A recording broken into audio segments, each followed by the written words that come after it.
Hello everyone, welcome. This is episode 3 of my reconfigurable Starship project. If you are just now watching and this is your first episode, a real quick little review of what I plan on doing is I am designing in 3D programs and printing out with my 3D printer a model of the Starship Enterprise, or starting off with the model of the Starship Enterprise.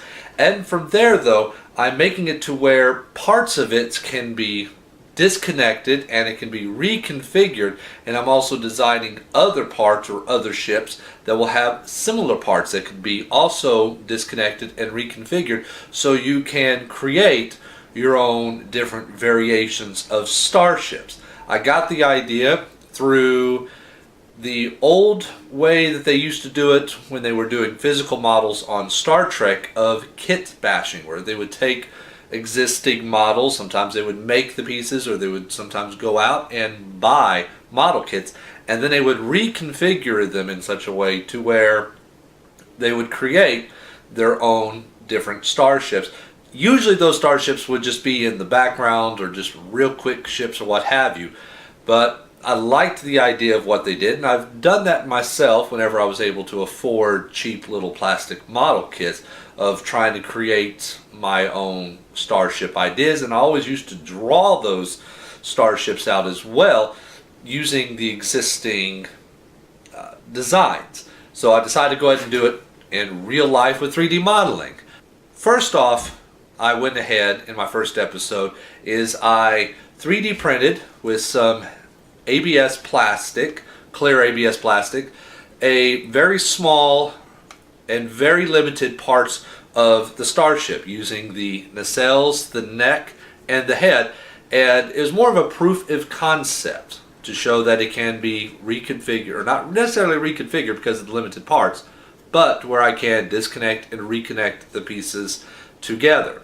And once again, with it being a proof in concept, it showed that I was on the right track. Then from there, I went ahead and I switched over to a white PLA, so it saved me on having to paint anything, and started printing out a more a more finished model of the Starship. And we started making the pieces, and I got pretty much the whole Starship done, and I showed y'all about different ways about reconfiguring, but I was still needing a little bit more work. So since that last episode up until now, I have been able to completely 3D model the whole Starship Enterprise. This Starship Enterprise, as we can see here, has all the little bits and pieces on it. I even was able to somewhat print out the deflector dish, the bottom little sensor dome, and even the impulse engines here in the back. And so now it's complete. And on top of that, I was also able to 3D print a couple of other little pieces. Besides the pieces that you saw me in the last episode, such as this more movie era style neck and these more movie style era pylons, I decided to go ahead and start trying to print out other pieces inspired from Starship designs from the Star Trek technical manual. If you know about that, you know that there were four other Starship designs, technically 3 because 2 of them were almost exactly the same, but they were the Dreadnought, the Ptolemy, the Saladin, and the Hermes class Starship. So I started printing out those pieces and just to show you about how we can reconfigure these. So from this design, and with one additional piece, we now have the Saladin, and I believe this is the Hermes class starships, just using the existing one nacelle and an additional 3D printed sensor dish that underslung underneath the saucer section. We can have this right here.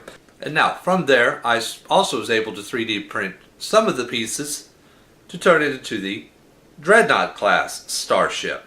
It is not the full Dreadnought class starship, for which the underlying secondary hull, engineering hull, is not 100% accurate to the model, because there was an additional deflector dish up in the back, and the docking bay was up in the front. So I still need to 3D print out that part. But from here it is easily recognizable as the Dreadnought class. I threw in a head design and 3D printed. We'll put that back on. Some stubbier and fatter nacelle pylons.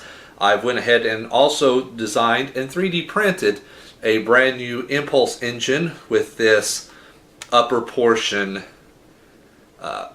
pylon right here to hold on a third nacelle as well as a third nacelle, and also this additional much smaller bridge section. For some reason the Dreadnought class had a much smaller bridge, but I went ahead and 3D printed that. So still got some stuff, but even with these additional pieces you can come up with some interesting designs and interesting kit bashes. A couple of them that I'll go ahead and show you real quick would be this class, which is very Kelvin-esque to a certain degree, to where we had the all you do is just remove the back nacelles and leave this piece on, and you have this right here. Now, to give it a more Kelvin-esque look, I can just swap out this piece here and these nacelles here, because I tried to make it to where these points and these points are almost exactly the same. So these nacelles should be able to snap on right there, and this upper engineering portion should be able to snap on to a certain degree right there. It's not a 100% accurate fit, and I'll touch bases with that in a minute. And then turn this around, and there we have a more accurate Kelvin representation. I think, yes, that was up on top, right? Well, if not, it's a completely different variation as well. Plus also I could do other variations similar to what you saw me do earlier, and utilizing also this pylon right here by flipping it upside down. I could put the nacelle on top, or just by taking this off, this nacelle right here actually is in a much better orientation, similar to what we saw in the technical manual with the Ptolemy and with the or was it the Hermes, or the Saladin, let's just say Saladin, the Saladin class Starship. Now I'm currently working on the pieces for the tug. Now, on that note, needless to say, I've started encountering a couple of issues with the 3D model, and that's why this is all prototyping. For one, it's not very sturdy. You probably saw that this was coming off. It comes off very easily. Part of it has to do with the tolerances between the pegs and this to try to get it exactly right. It's almost right now currently a 1-to-1 within the model between this diameter. What I mean by 1-to-1 is that this diameter is the exact diameter as the hole, the peg to the hole. Tried shrinking the peg just a little bit. That actually made things tremendously loose, so I kept it 1-to-1 and just trying to file it down. And filing it down until you get a good fit kind of works, but it still doesn't work 100%. Major part of the problem was with anything that was bearing weight, such as these pylons. Once they started getting the nacelles on, after a little bit of time of playing with it, it falls off. So I went ahead and decided that I was going to go ahead and try something, and that was to make these little pegs longer, which you can see right here on, this was my very first attempt at it, to where I made it longer. As you can see the difference right there. Just that little bit of extra length actually adds a huge difference on how sturdy these pieces can become. Now this one right here, the tolerances are just a little bit off, and I might, because I think I used too big of a drill to kind of ream out these holes here to try to get rid of some anomalies and burrs and things in it. But but even there, it still kind of fits. It's not exact, but it's not falling off while I'm moving it around. So I'm perfectly happy with that. So with that, I decided to go ahead and go through and almost completely reprint the whole Enterprise. And here is, for the most part, and the closest to final production, you might probably say, of a prototype. Did I say that right? I don't know. But it's still technically a prototype. I might still end up 3D printing all of this again, but it is, let's call it a working prototype.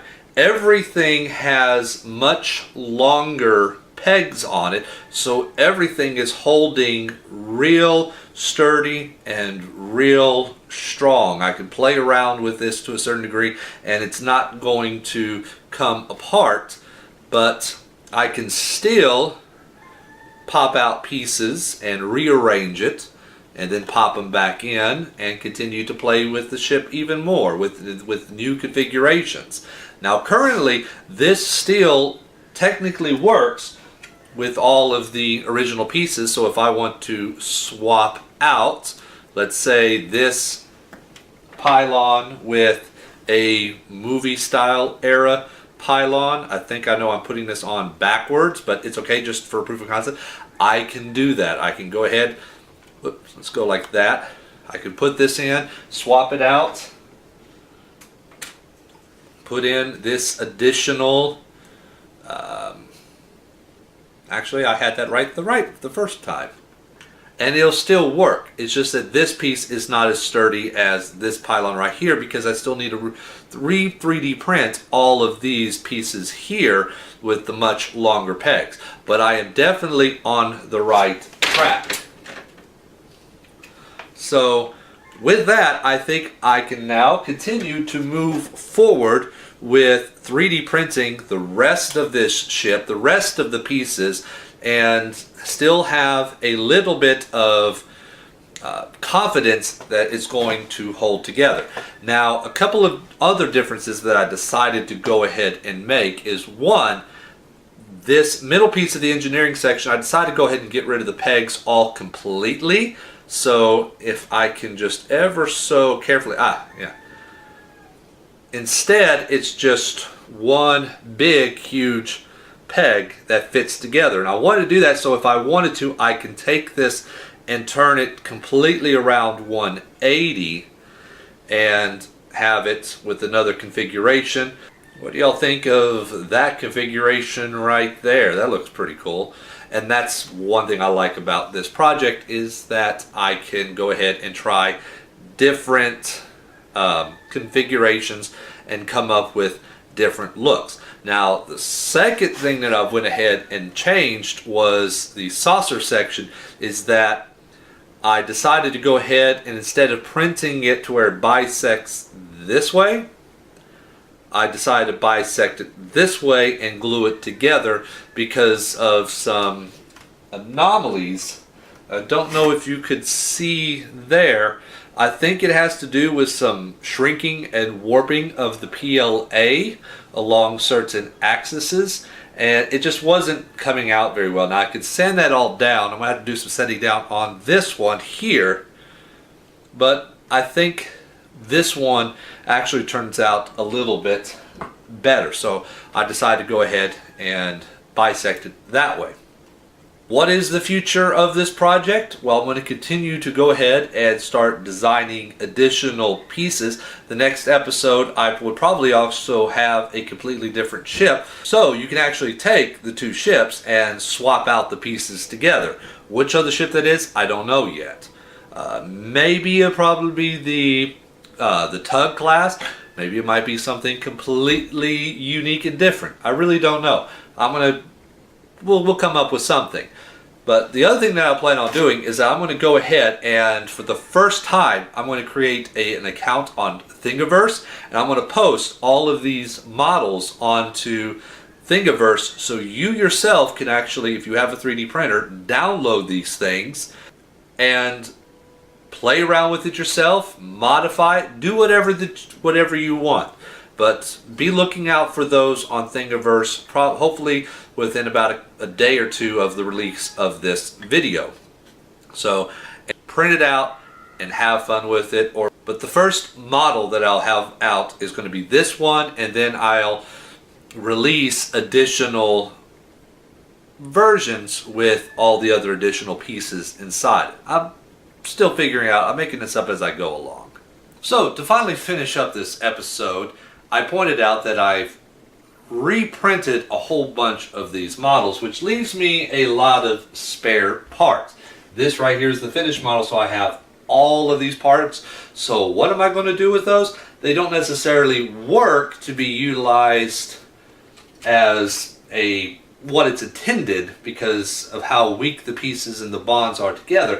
So what I've decided to go ahead and do is I'm going to go ahead and actually glue a bunch of these together to make finalized ships. Now I could make the whole Enterprise again, but what fun is that? So I'm going to go ahead and try kit bashing a bunch of these pieces together and see what I can probably come up with. Now I've been lucky to where the nacelles, I've only had to print that out one time.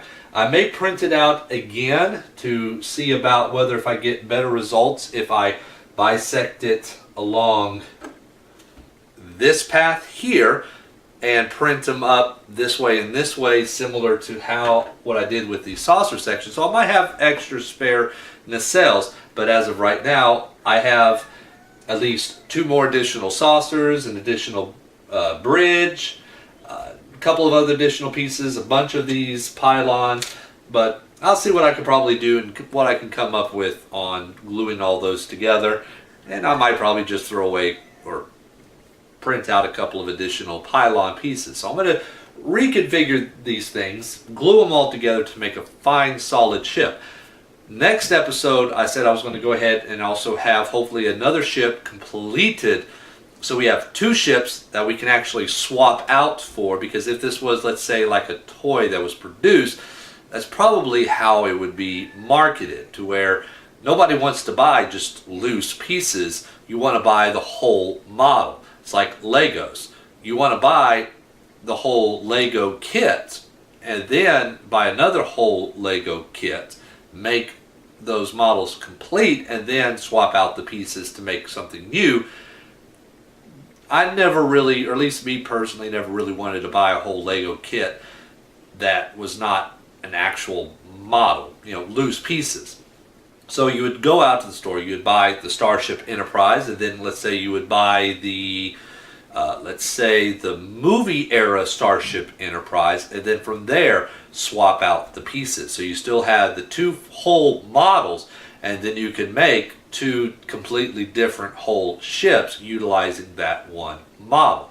But I'm also going to take my working prototype, and I'm actually going to go ahead and actually paint it, maybe even put on the decals so it'll look more like the actual Enterprise. The only difference is that I'm not going to give it a registry number or a name yet. I want to think about what I want to do with that. Do I want to actually call it the USS Enterprise NCC 1701?